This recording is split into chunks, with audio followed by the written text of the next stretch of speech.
Olá, muito bom dia a você. Este é o Jornal da CBN. Eu sou Milton Jung e ao nosso lado está a Cássia Godoy. Bom dia para você, Cássia. Bom dia, Milton. Bom dia aos ouvintes do Jornal da CBN. Juntos acompanhamos a partir de agora os destaques desta terça-feira, dia 18 de outubro de 2022.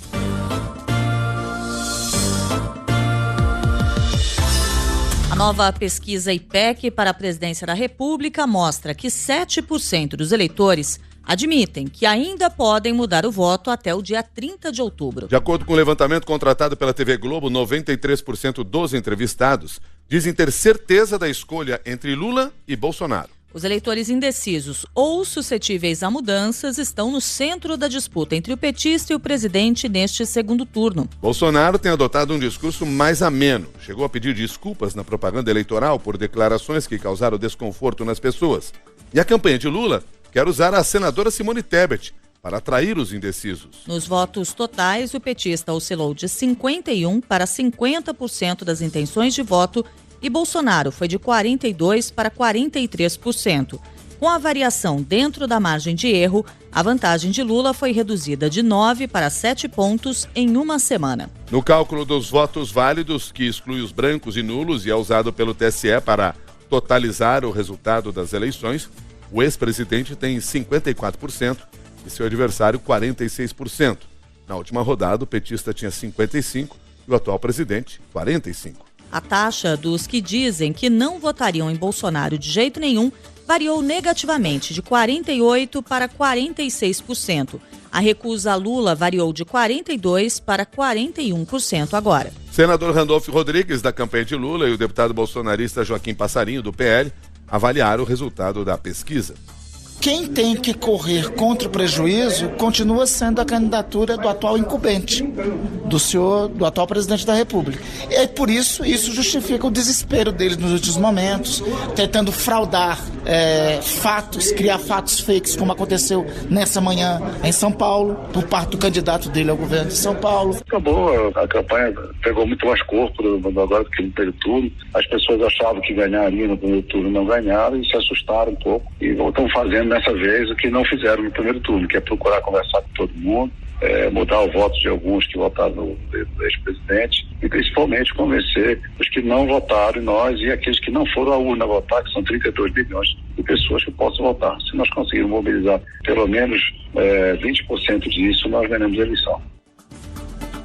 Para o cientista político Cristiano Noronha, o cenário de estabilidade é favorável a Lula. A distância, a vantagem que o ex-presidente Lula mantém, está segurando, né? Ele está segurando essa vantagem. Para ele, obviamente, isso é positivo. Então, o jogo que ele está tentando fazer é justamente preservar os votos, coisa que ele tem conseguido, e evitar que o Bolsonaro cresça nos votos indecisos, ou de branco e nulo, que também tem acontecido. Então, até aqui, o balanço é mais positivo para o Lula do que para o Bolsonaro. O presidente Jair Bolsonaro fez uso político do tiroteio, que interrompeu um compromisso de campanha do candidato ao governo de São Paulo, Tarcísio de Freitas, em Paraisópolis, São Paulo.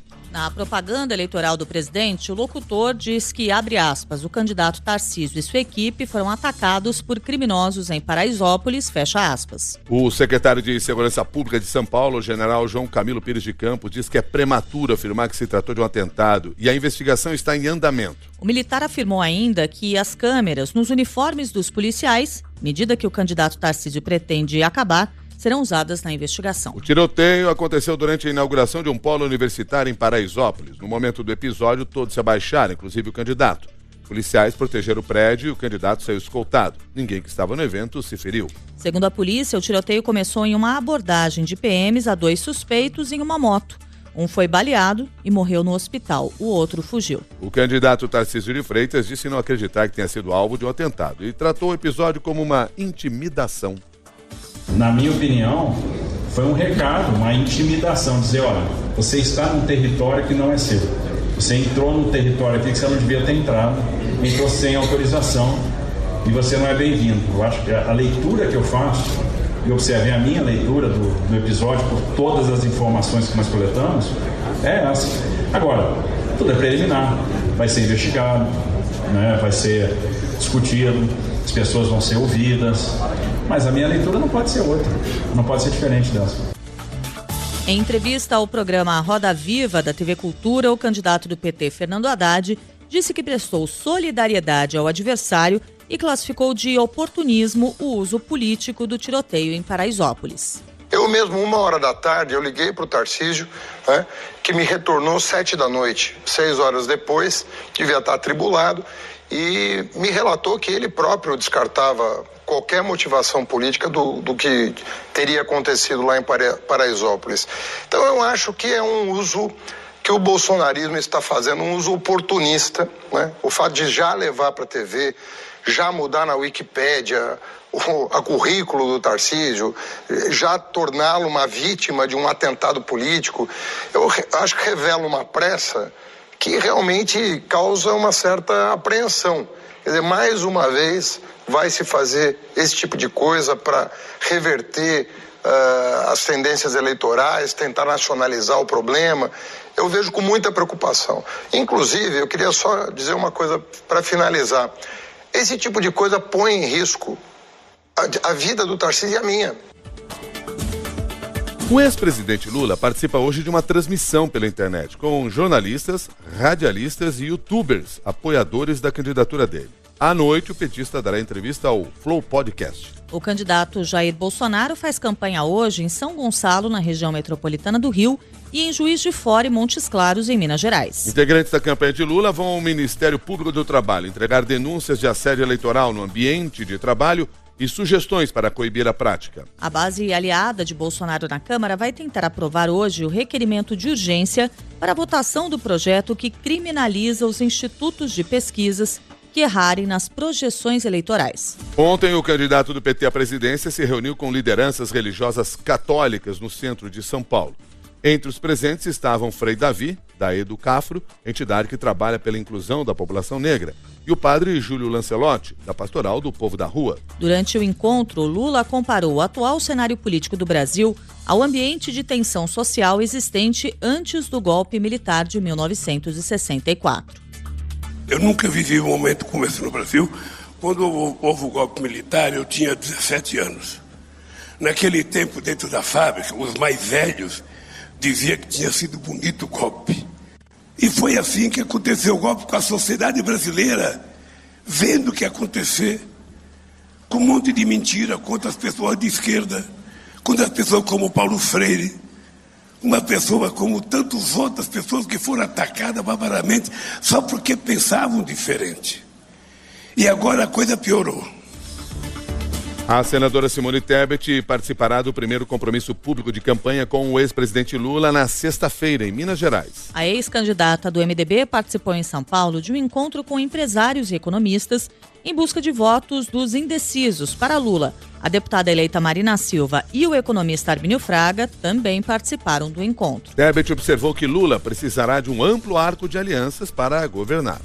Eu tive com o presidente Lula e tenho convicção de que ele sabe que o momento é difícil, é um dos momentos mais difíceis da história do Brasil, que não vai ser fácil governar, que ele não vai dar conta de governar sozinho e muito menos apenas com o seu partido, que ele vai ter que fazer uma ampla concertação com os bons. Existe muita gente boa nos partidos aliados que se somam com ele. Então ele me deu esse conforto de não só entender que para que ele possa ser exitoso, ele vai ter que olhar para os lados.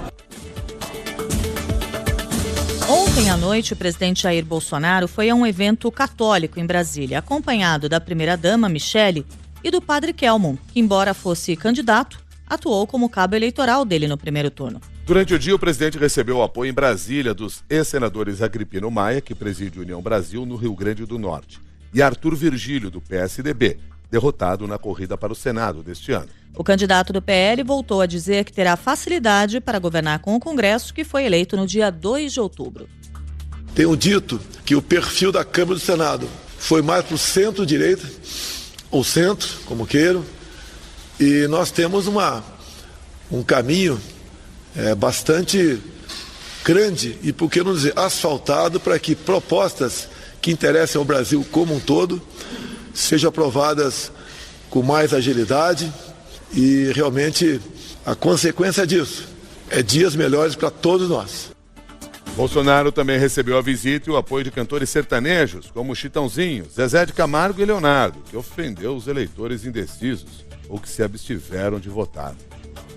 Vocês isentões, seus covardes, que não saem de casa para votar, fica a bunda sentado no sofá aí, olhando o resultado. Ai, subiu meio ponto, caiu meio, subiu um. Cara, sai de casa, leva o seu vizinho, a sua mãe, a sua avó, o seu amigo, leva todo mundo que não votou no primeiro turno, porque foram 29 milhões de votos, quase 30 milhões de votos de abstinência. Você entendeu? Abstenção, abstinência.